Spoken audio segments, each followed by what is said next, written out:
Doctor Haris പറഞ്ഞതിന് 100% ശരിവെച്ചിരിക്കുകയാണ് മുഖ്യമന്ത്രിയും അവരുടെ പരിവാരങ്ങളും. അദ്ദേഹം പറഞ്ഞപ്പോ ആ മേഖലയിൽ നിന്ന് തന്നെ ഒന്ന് രണ്ടുപേര് പറഞ്ഞെന്താ പറയാൻ എല്ലാ ഡിപ്പാർട്ട്മെന്റ് ഹെഡ്മാർക്കും പറയാൻ ഭയമാണ്. ഇത് തിരുവനന്തപുരം മെഡിക്കൽ കോളേജിലെ മാത്രം വിഷയമല്ല, കേരളത്തിൽ മുഴുവൻ ഇത്തരത്തിലുള്ള പ്രശ്നങ്ങളുണ്ട്. അതിന്റെ വകുപ്പ് മേധാവികൾക്ക് പറയാൻ ഭയമാണ് എന്നുള്ളതാണ് പറഞ്ഞത്. അതിനെ അക്ഷരം പ്രതി ശരിവെക്കുകയാണ് മുഖ്യമന്ത്രിയും മന്ത്രിമാരുൾപ്പെടെയുള്ളവർ. നോക്കൂ, ആരോഗ്യമന്ത്രി പറഞ്ഞെന്താ, സത്യസന്ധനായ ഉദ്യോഗസ്ഥൻ, സത്യസന്ധനായ ഡോക്ടർ, ഏത് നേരവും ജനങ്ങളുടെ സേവനത്തിന് വേണ്ടിയിട്ട് നിൽക്കുന്ന, അവർക്ക് ബുദ്ധിമുട്ട് വരുമ്പോൾ കണ്ണീരണിഞ്ഞുകൊണ്ട് ആ സിസ്റ്റം പരാജയപ്പെടുമ്പോൾ പോലും വ്യക്തിപരമായി മുൻകൈ എടുത്ത് അവരുടെ പ്രശ്നങ്ങൾ പരിഹരിക്കാൻ, അവർക്ക് ചികിത്സ നൽകാൻ വേണ്ടി മുൻകൈ എടുത്തിരുന്ന ഒരു ഡോക്ടറാണ്. അദ്ദേഹം ഒരു ഇടതുപക്ഷ അനുഭാവി കൂടിയാണ്. ഒരുപക്ഷെ ഇടതുപക്ഷ അനുഭാവി ആയതുകൊണ്ട് അദ്ദേഹത്തിന് ഒരു സർക്കാർ അട്ടിമറിക്കാനുള്ള ശ്രമം നടത്തുന്നു എന്നുള്ള ആരോപണത്തിൽ നിന്നൊക്കെ അദ്ദേഹം രക്ഷപ്പെടും എന്നാണ് വിചാരിച്ചത്. ഒരുപക്ഷെ സ്വരാജിന്റെ പരാജയത്തെ പോലും ന്യായീകരിച്ച ഒരു ഇടതുപക്ഷ അനുഭാവി ആയതുകൊണ്ടായിരിക്കാം അദ്ദേഹത്തിന് DPIയുടെ പട്ടം ചാർത്തി കൊടുക്കാത്തത്. അതുകൂടി ഇനി ചെയ്യും എന്നുള്ള കാര്യത്തിൽ സംശയമൊന്നുമില്ല. അത്രമാത്രം ഈ നാടിന്റെ യഥാർത്ഥ പ്രശ്നങ്ങളെ പുറത്തു കൊണ്ടുവരുന്നവർ സർക്കാരിന് അനഭിമതരാണെങ്കിൽ അവരെ എല്ലാം ഇല്ലായ്മ ചെയ്യുക എന്നുള്ള ഫാസിസ്റ്റ് മനോഭാവമാണ് ഇതിന്റെ പിറകിലുള്ളത്. ഇടതുപക്ഷം എന്നൊക്കെ പറയുന്നത് സത്യം പറഞ്ഞാൽ ഇനി ഇവര് പറയരുത്. ഇവര് നരേന്ദ്രമോദിയേക്കാൾ തീവ്ര വലതുപക്ഷമായിട്ട് മാറിയിരിക്കുകയാണ്.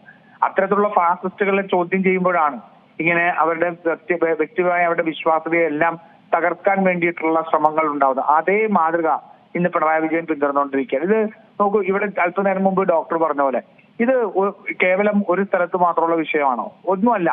കേരളത്തിലെ മുഴുവൻ ആരോഗ്യ കേന്ദ്രങ്ങളിൽ ഇന്ന് മതിയായ ഡോക്ടർമാരും മതിയായ ജീവനക്കാരും അവർക്ക് ആവശ്യമുള്ള സൗകര്യങ്ങളും ഇല്ലാതെ വലഞ്ഞുകൊണ്ടിരിക്കുകയാണ്. നമ്മൾ ഈ കേരളം ഇന്ത്യയിൽ ഒന്നാമതാണെന്നുള്ള ഒരു ഭാണ്ഡവും പേറി ഇപ്പൊ നടക്കുകയാണ്.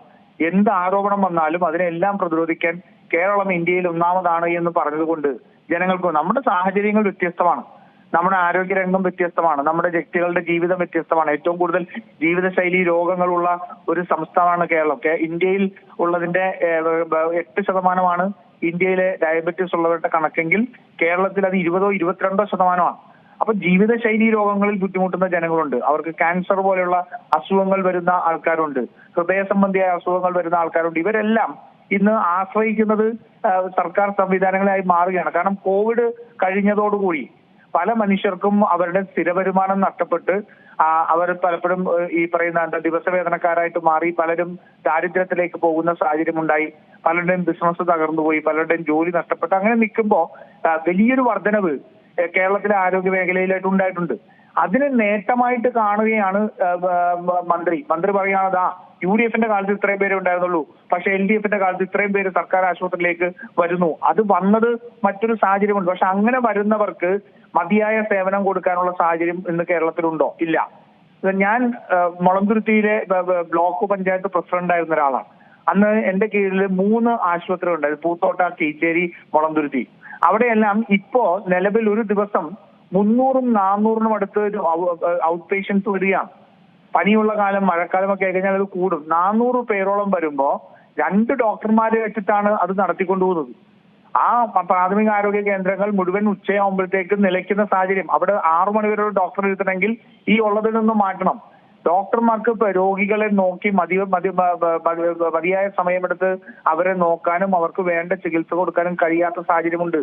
അവിടെ ജീവനക്കാരെ ലഭിക്കാത്ത സാഹചര്യമുണ്ട്. രാത്രികാലങ്ങളിൽ ചികിത്സ കൊടുക്കാൻ കഴിയാത്ത സാഹചര്യങ്ങളുണ്ട്. ഇതെല്ലാം നമ്മൾ ലക്ഷക്കണക്കിന് കോടി രൂപയുടെ അടിസ്ഥാന സൗകര്യങ്ങൾ, കെട്ടിടങ്ങളും എല്ലാം ഉണ്ടാക്കിയിട്ടുണ്ട്. MP-മാര്, MLA-മാര്, അതുപോലെ തന്നെ തദ്ദേശ സ്ഥാപനങ്ങൾ പണമിറക്കി ഇവരെല്ലാം വലിയ സംവിധാനങ്ങൾ ഉണ്ടാക്കി വെച്ചിട്ടുണ്ട്.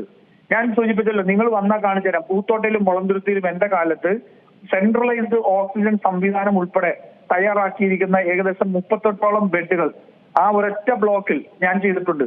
ആ സമയത്ത് ജില്ലാ പഞ്ചായത്തിന്റെ ഉൾപ്പെടെ ഫണ്ട് ഉപയോഗിച്ചുകൊണ്ട് ചെയ്തിട്ടുണ്ട്. പക്ഷെ അടച്ചിട്ടിരിക്കുകയാണ് 4 വർഷമായിട്ട്. ആ ഓക്സിജൻ പ്ലാന്റ് പ്രവർത്തിപ്പിക്കാൻ പോലും കഴിഞ്ഞിട്ടില്ല. കാരണം എന്താ? അവിടെ അതിന് സേവനം കൊടുക്കാൻ കഴിയുന്ന ഡോക്ടർമാരില്ല.